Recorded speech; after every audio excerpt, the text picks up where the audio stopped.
그리스도의 풍성하신 은혜와 사랑이 늘 함께 하시기를 바랍니다. 오늘 이 저녁에는 마가복음 제6장 14절로부터 29절까지의 말씀 함께 살펴보겠습니다. 이에 예수의 이름이 드러난지라 헤롯 왕이 듣고 가로되 이는 세례 요한이 죽은 자 가운데서 살아났도다. 그러므로 이런 능력이 그 속에서 운동하느니라 하고 어떤 이는 이가 엘리야라 하고 또 어떤 이는 이가 선지자니 이의 선지자 중의 하나와 같다 하되 헤롯은 듣고 가로되 내가 목배인 요한 그가 살아났다 하더라. 전에 헤롯이 자기가 동생 빌립의 아내 헤로디아에게 장가든 거로 이 여자를 위하여 사람을 보내어 요한을 잡아 옥에 가두었더니 이는 요한이 헤롯에게 말하되 동생의 아내를 취한 것이 옳지 않다 하였음이라. 헤로디아가 요한을 원수로 여겨 죽이고자 하였으되 하지 못한 것은 헤롯이 요한을 의롭고 거룩한 사람으로 알고 두려워하여 보호하며 또 그의 말을 들을 때 크게 번민을 느끼면서도 달게 들음이러라. 마가복음 제6장 14절로 20절까지 말씀을 읽어봤는데요. 마가복음 20장 14절로 20절 사이에 가장 중요한 한 단어를 고르라고 한다면 14절 첫 번째 단어인 이해라고 하는 단어입니다. 이렇기 때문에 이것 때문에 예수의 이름이 드러난지라. 예수님의 이름이 드러났다. 그 예수님 이름이 드러났다는 것이 무슨 의미가 있는가? 그것은 누구보다도 한 사람, 예수님보다 6개월 형 정도 되었던 이 세례 요한하고 관계가 되는 것입니다. 무슨 이야기냐? 세례 요한이 이 세상에 와서 그의 생애에 해야 할 일을 했는데 세례 요한의 인생의 사명은 무엇이었을까요? 세례 요한의 인생의 사명은 메시아 그리스도를 드러내고 그의 길을 예비하는 것이었습니다. 메시아 앞에 올 엘리야였습니다. 그것이 세례 요한의 사명이었다 하겠습니다. 주의 길을 예비하는 것, 그것이 세례 요한의 해야 할 일, 인생의 사명이었는데 자, 이제 주의 이름이 드러났습니다. 예수님의 이름이 드러났습니다.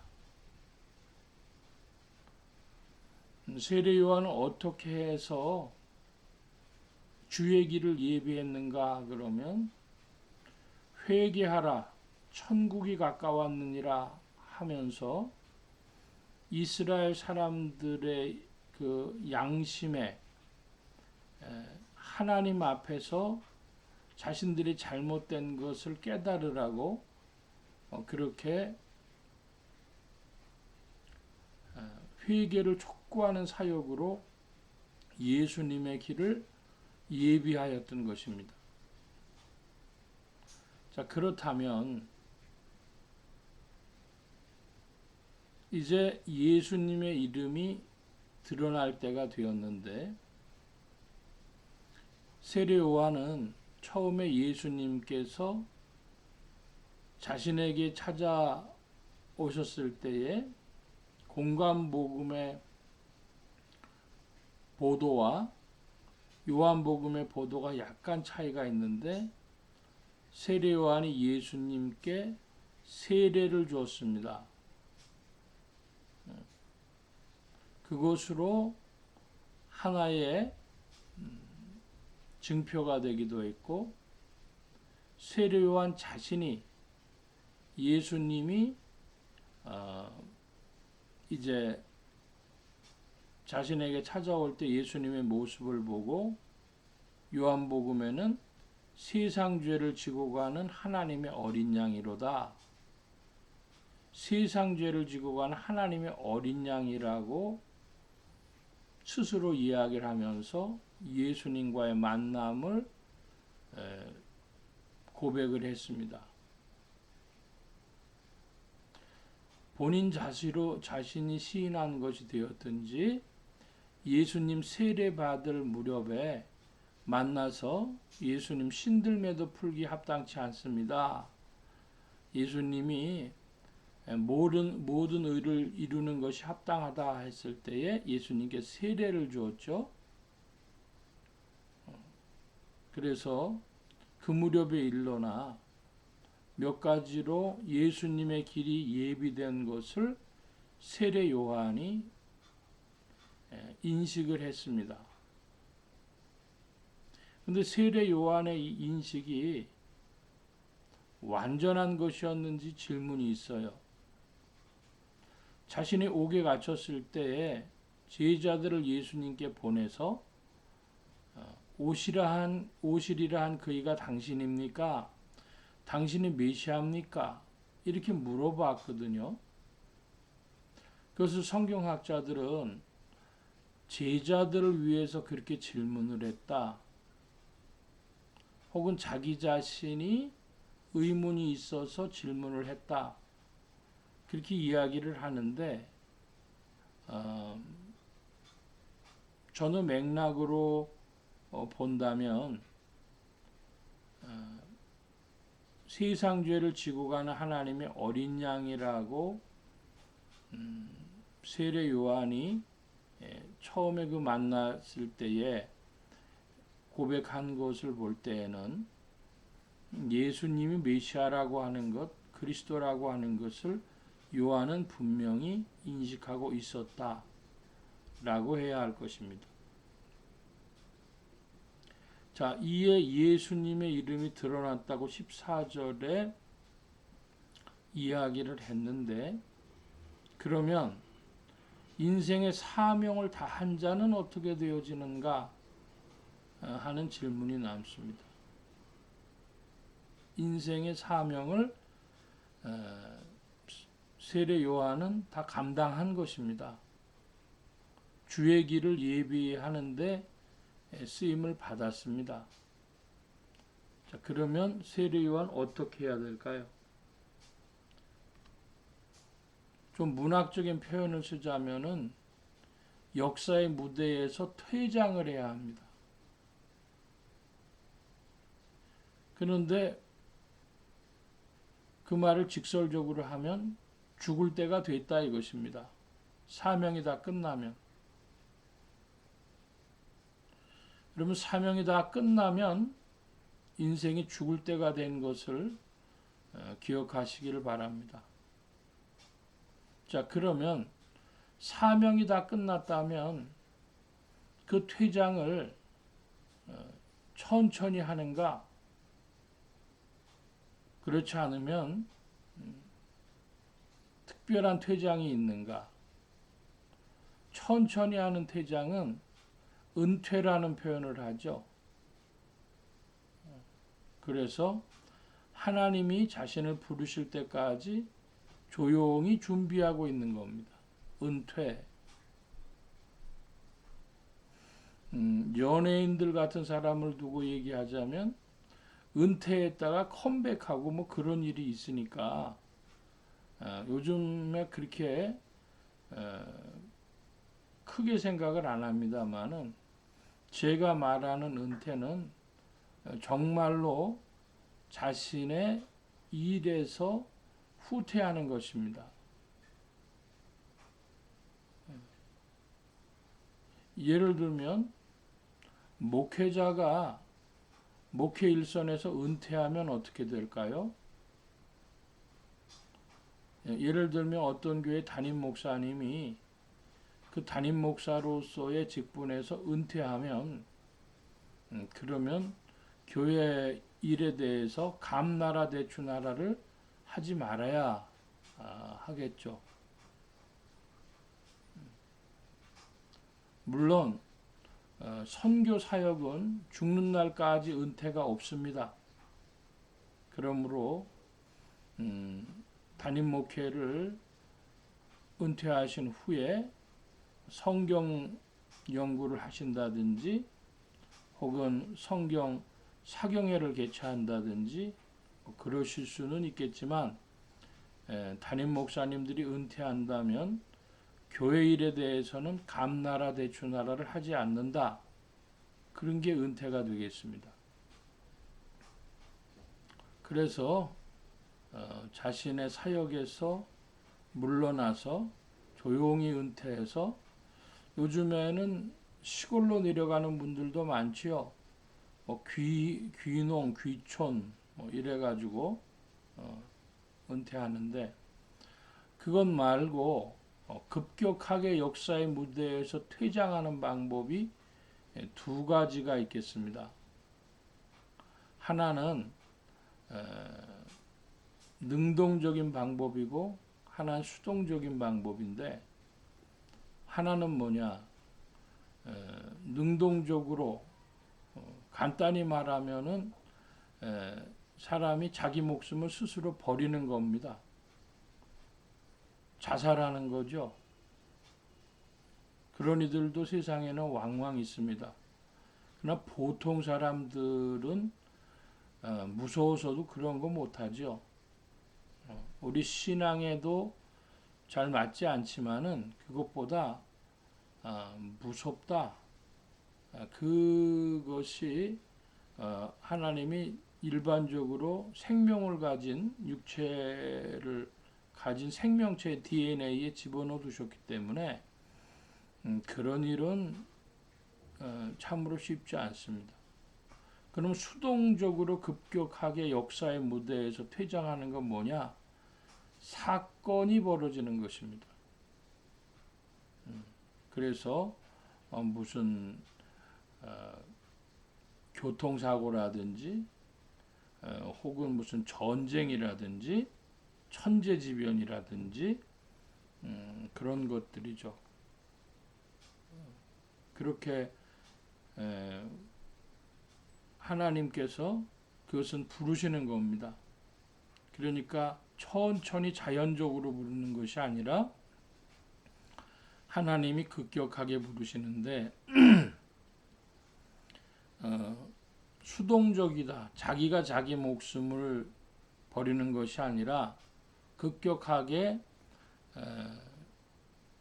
역사의 무대에서 퇴장하는 일이 찾아오는데 그것은 인간의 어떤 손길이 개입되어지면 사건 사고의 모습이거나 하나님께서 역사하셨으면 혹은 천재지변의 일이나 이런 것으로 되어줄 수 있다 하겠습니다. 자, 그러면 이제 세례 요한의 죽음을 두고 이야기하는데 세례 요한 개인적으로는 원했던 것이 아닙니다. 그러니까 스스로 자살한 것은 아니죠. 그러나 세례 요한이 사명이 다했기 때문에 은퇴해서 역사의 무대에서 사라지거나 조용히 사라지거나 그렇지 않으면 급격하게 사라질 때에 이것은 인간의 손을 빌은 급격한 사라짐이라 하겠습니다. 세례 요한이 한 일 중에 하나가 사람들의 잘못을 책망하고 지적하고 한 일들이었습니다. 그래서 이제 헤롯이라고 하는 자가 그 당시에 왕이었던 헤롯이 자신의 동생이었던 헤로디아라고 하는 여자가 있었는데 그 여자를 자기의 부인으로 삼은 것입니다.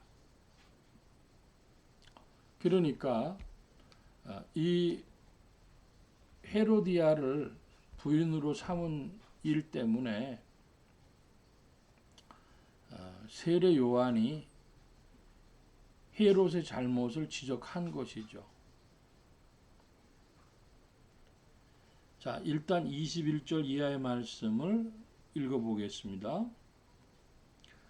마침 기회 좋은 날이 왔으니 곧 헤롯이 자기 생일에 대신들과 천부장들과 갈릴리의 귀인들로 더불어 잔치할세 헤로디아의 딸이 친히 들어와 춤을 추어 헤롯과 및 함께 앉은 자들을 기쁘게 한지라 왕이 그 여호와에게 이르되 무엇이든지 너 원하는 것을 내게 구하라 내가 주리라 하고 또 맹세하되 무엇이든지 네가 내게 구하면 내 나라의 절반까지라도 주리라 하거늘 저가 나가서 그 어미에게 말하되 내가 무엇을 구하리이까 그 어미가 가로되 세례 요한의 머리를 구하라 하니 저가 곧 왕에게 급히 들어가 구하여 가로되 세례 요한의 머리를 소반에 담아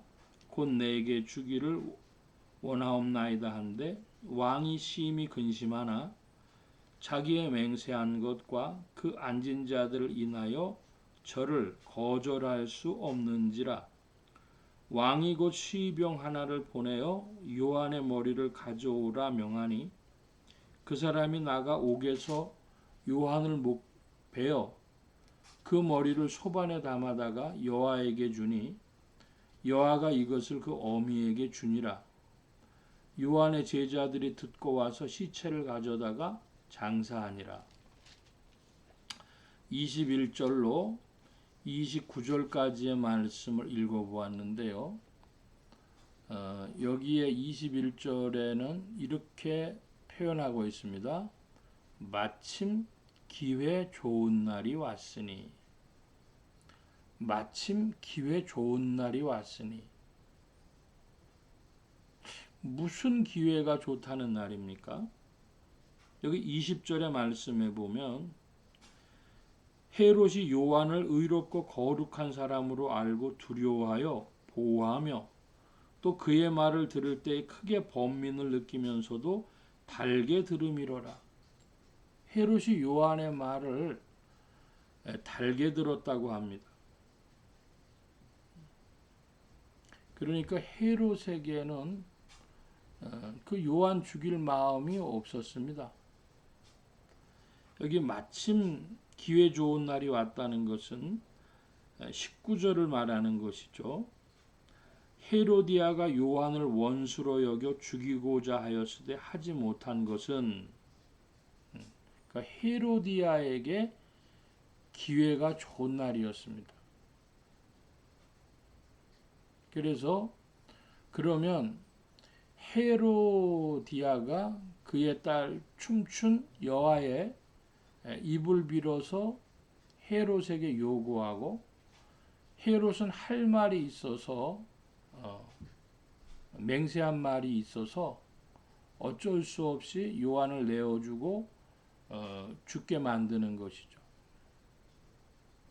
자, 그러면 21절에 마침 기회 좋은 날이 왔다 하는 것은 헤로디아에게 기회 좋은 날입니다. 그런데 그러면은 헤로디아가 세례 요한을 죽인 것으로, 기회 좋은 날에 죽인 것으로 되어지겠지만 한 걸음씩 물러나서 살펴볼 필요가 있습니다. 한 걸음 물러나서 살펴본다는 말은, 이 마침 기회 좋은 날이 누구에게 기회 좋은 날이었냐? 그러면 세례 요한에게도 기회 좋은 날이었습니다. 죽기 좋은 날이었던 것이죠. 자기의 사명은 다 했습니다. 그러면 이제 예수님의 시간이 되어서 예수님이 사역을 펼치는데, 예수님의 이름이 드러나고 예수님의 시간이 되었는데, 세례요한은 어떻게 되어져야 하는가? 그러면 예수님은 흥해야 하고 세례요한은 쇠해야 하는 것입니다. 그는 흥하고 나는 쇠하여야 하리라. 세례요한의 발언입니다. 예수님은 흥하고 나는 쇠하여야 할 것이다. 그러니까 사실은 세례 요한이 보통 사람들처럼 자연적으로 은퇴하는 것이 아니라 이제 역사의 자리에서 퇴장을 해야 되는데, 역사의 무대에서 퇴장을 해야 되는데, 그 퇴장할 때가 언제냐? 마침 좋은 기회가 온 것입니다. 헤로디아와 이 헤롯의 결혼을 책망함으로 말미암아 유대인들의 양심과 신앙에는 각성의 돌을 던지고 자기는 목숨을 잃더라도 그 일을 감당함으로 역사의 무대에서 퇴장할 좋은 기회가 되었던 것입니다. 그렇게 되면 세례 요한의 입장에서는 스스로 이 무대에서, 역사의 무대에서 퇴장하는 일과도 같다고 할 것입니다.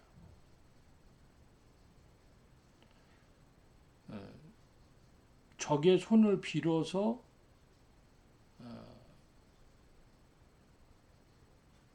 죽음을 얻게 되어지는 것이 과연 능동적인 것이냐 수동적인 것이냐, 참 쉽지 않은 이야기죠. 그런데 한 걸음 더 나아가 이제 뒤로 물러서서 더 큰 그림을 본다면, 세례 요한에게 벌어지는 이 일은 헤롯이 그런 말을 안 했으면 벌어지지 않았겠죠. 그 다음에 기회를 헤로디아가 엿보았을 겁니다. 그러니까 헤롯의 죽음은 세례 요한과 헤로디아와 헤롯의 공동 작품이라고도 할 만합니다. 근데 이 일을 연출하신 분이 누구냐? 하나님이 하신 것이다 하겠죠. 왜 그랬냐? 그러면 지금 세례 요한의 제자들 이야기가 29절에 나옵니다. 요한의 제자들이 듣고 와서 시체를 가져다가 장사하니라. 세례 요한이 살아 있었으면 세례 요한은 예수 그리스도는 흥해야 되겠고 나는 쇠하여야 하리라 했다 하더라도 이 요한의 제자들과 예수님의 제자들 사이에서 문제가 계속되어졌을 겁니다. 그래서 요한복음 1장에도 그런 내용들이 담기고 있는데, 이 세례 요한의 제자였다가 예수님의 제자가 된 사람들도 있었습니다. 그런데 예수님의 이름이 드러났음에도 계속해서 요한의 제자로 남아있는 사람들이 있는 것입니다. 이 세례 요한은 율법 신앙의 끝입니다. 예수님 그리스도 신앙을 준비하는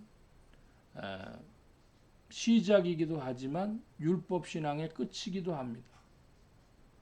아마 세례 요한이 살아 있고 이들이 계속 모여 있었으면 아마 세례 요한의 제자들은 바리새인이나 사두개인들처럼 예수님의 사역에 걸림돌이 되었을지 모릅니다. 한마디로 예수님의 시간이 도래했음에 세례 요한은 역사의 무대에서 퇴장해야 될 시간이 된 것입니다. 사명을 다한 자는 사명을 다한 것으로 족하다 하겠습니다. 아마 지금 제가 드리는 말씀이 잘 이해가 되지 않는 분들도 많이 계실 겁니다. 세례 요한이 평생 이렇게 수고했는데 조용히 은퇴해서 조용한 시간을 가지다가 그리스도 주님 품으로 하나님 품으로 가면 맞지 않는가? 이게 당연한 생각이죠. 근데 우리가 조금 구체적으로 살펴보면 세례 요한은 오늘로 치면 30 먹은 청년입니다. 30살 먹은 광야에서 가죽옷을 입고 석청을 먹고 그렇게 살았던 그 당시에 세속 문화와 구별되어 살았던 사명이 끝난 30살의 청년 어떻게 하는 것이 옳은가 생각하면 세례 요한과 헤롯과 헤로디아가 함께 출연한 작품의 연출을 하나님이 하셔서 이제 때가 되어서 그 제자들과 여러 가지 관계를 하나님이 다 살피시고 부르실 때가 돼서 부르셨다 하는 이 해석이 잘 생각해 보시면 또 이상하지 않은 일이 될 수가 있습니다. 간단히 말씀드리면 이제 시간은 14절에 이에 예수님의 이름이 드러난지라 예수님의 시간이 도래한 것입니다. 마가복음은 이것을 우리에게 증언하고 있습니다. 오늘 말씀은 여기까지 살펴봅니다. 기도합니다. 만복의 근원 되신 하나님 함께하여 주셔서 우리의 인생을 생각할 때에 인생에게 주어진 사명이 있는 줄로 믿습니다. 그리고 이 모든 것 속에 인간의 생사화복에 주의 손길이 주장하는 것을 또한 믿습니다. 바라옵기는 우리의 인생이 주의 사명을 감당함에 있게 하여 주옵시고 그리고 우리의 사명을 다 했을 때 우리가 또한 어떤 길을 걸어가야 할지 주 안에 질문하고 응답받는 이들이 되게 하여 주시고 또한 마땅히 역사의 무대에서 사라져야 할 때에 그곳에서 우물쭈물 머물지 아니하도록 결단하는 자들이 되게 하여 주셔서 손을 띄고 놓아야 할 것은 다 후대에게 맡기고 마땅히 맡겨야 할 일은 맡기고 간섭하지 아니하는 지혜가 있도록 주님 우리에게 지혜를 더하여 주시며 은혜 가운데 인도하여 주시옵소서. 이 한 주간 남은 날들에도 함께 하시고 태풍의 소식이 있사오니 피해가 크지 아니하도록 긍휼을 베풀어 주시옵소서. 좋으신 주께서 우리의 생애를 이끌어 주셔서 또한 주님의 빛 가운데 머물며 주의 사명과 함께 전진하도록 이끄시는 줄 믿사옵고 감사하며 의지하올 때에 예수 그리스도의 이름으로 기도하옵나이다. 아멘. 하늘에 계신 우리 아버지여, 이름이 거룩히 여김을 받으시오며 나라의 마옵시며 뜻이 하늘에서 이루어진 것 같이 땅에서도 이루어지이다. 오늘날 우리에게 일용할 양식을 주옵시고 우리가 우리에게 죄 지은 자를 사하여 준 것 같이 우리 죄를 사하여 주옵시고 우리를 시험에 들게 하지 마옵시고 다만 악에서 구하옵소서. 대개 나라와 권세와 영광의 아버지께 영원히 있사옵나이다. 아멘.